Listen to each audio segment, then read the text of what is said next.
Light is usually seen before warmth is felt, but spiritual warmth frequently needs to be felt before spiritual light is seen. If we are lost in the cold and dark and are desperately seeking relief, if we spot a fire, we rush towards it, and naturally we see the light before we feel the warmth. In the spiritual domain, however, things often work differently. That's because the spiritual domain is invisible, and also because we are so much in dark that we don't even realize that we are in the dark. Although we do not know, while living materialistically, we do not know about life's meaning or purpose. We set up our own purposes, find our own meanings, and move on without even considering that we don't know the ultimate meaning. And that's why when spiritual knowledge is offered to people, when spirituality is offered to people, often they don't appreciate spiritual light. Even when the light of wisdom that explains the ultimate nature and purpose of things is told to them, they just dismiss it as one among many philosophies.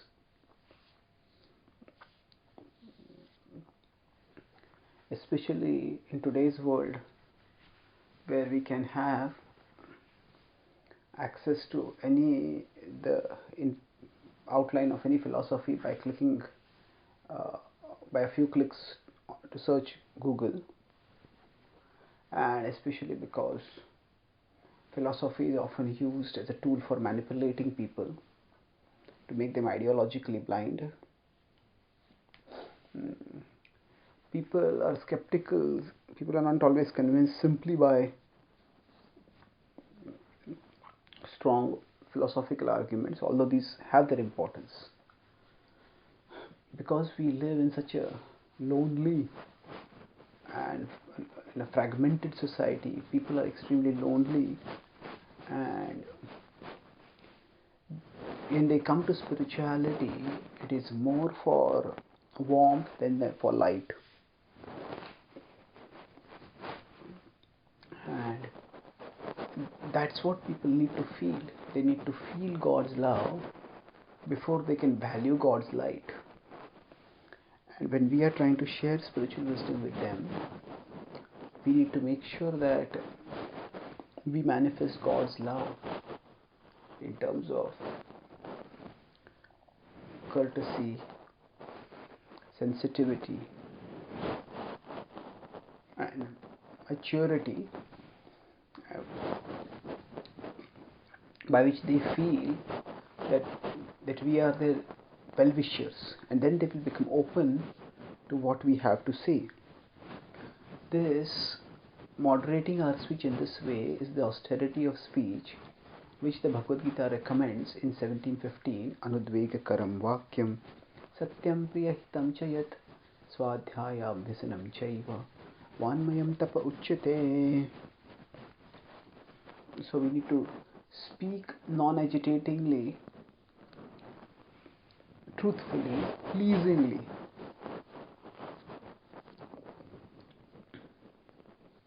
Beneficially. So Krishna talks about benefiting people and speaking truth to them as two disciplines, but equal weight he gives to speaking in a way that is non-agitating and is pleasing.